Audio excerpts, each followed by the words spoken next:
Good morning, good day, church day, Lord day. I am Brother Cesar Capistrano.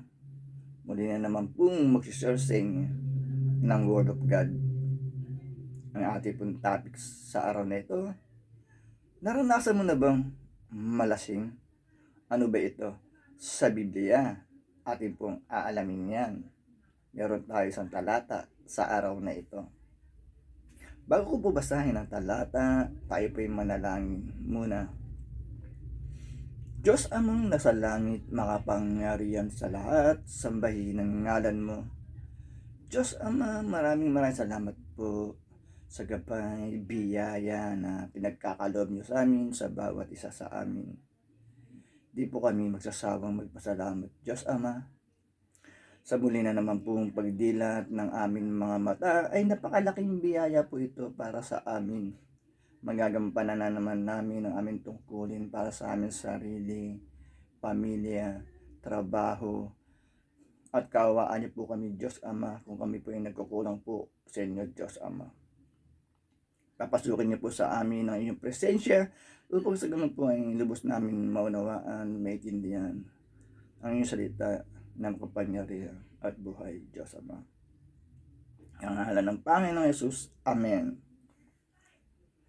Brother and sister, magandang araw na naman po ng linggo. Ang ating topic, naranasan mo na bang malasing? Akin na pong babasahin ng talata ay nasa Efeso chapter 5 verse 18. Verse 18. Huwag kayong maglalasing sapagkat nakakasira iyan ng maayos na pamumuhay. Sa halip ay sikapin ninyong mapuspos kayo ng Espiritu Santo. Amen, brother and sister. Napakaganda po ng ating nabasa mula sa Biblia. Saan naman po ng talata na aral ng ating Panginoong Hesukristo na huwag po tayong maglalasing sapagkat nakakasira po ito ng pamumuhay at sa pamilya. Akin lang po ikukwento ang mga karanasan ko nung ako po ay umiinom pa. Kaya ibabahagi ko po sa inyo. Kasi po nung time na ako po yung nasa bisyo pa ng pag-iinom ng alak, ay hindi ko na po nakokontrol yung 1 bottle lang, 2 bottle lang, 3 bottle lang. Or pag tagay-tagay naman po ay dapat 5 shot lang.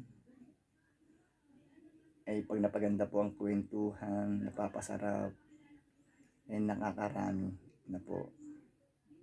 Sa nilalangan po ng talata ay huwag po tayong maglalasing kasi po nakakasira ng pamumuhay. Kasi po naranasan ko din po na pag nalasing o nasobrahan sa inom, ay nakakapagsalita na po ako na hindi maganda sa kapwa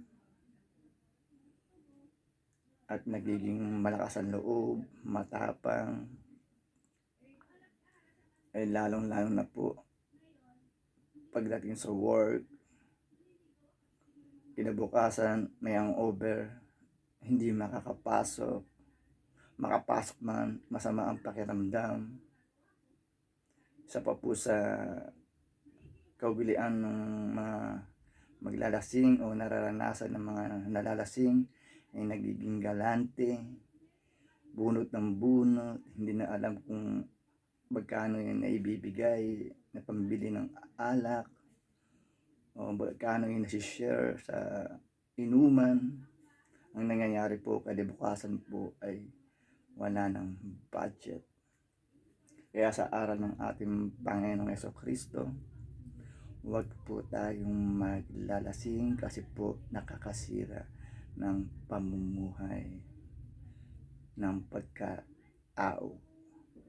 Kasi po minsan nangyayari po talaga yung mga lasing matapang na, mayabang na, napapaaway, kung hindi man mapaaway, sobrang tapang, lakas ng loob, nagmamaneho pa rin ng single na motor, ng sasakyan, malapit po sa kapahamakan.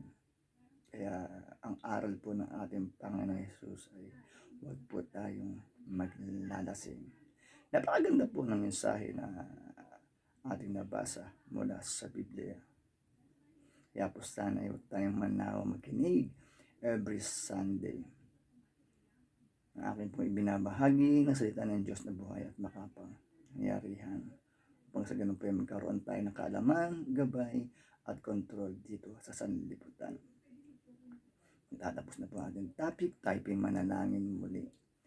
Diyos Ama, maraming salamat po at nakapagpakinig na naman po kami ng iyong salita na buhay at makapangyarihan ang nagbibigay lakas po sa aming katawan at spiritual. Diyos Ama, maraming salamat po.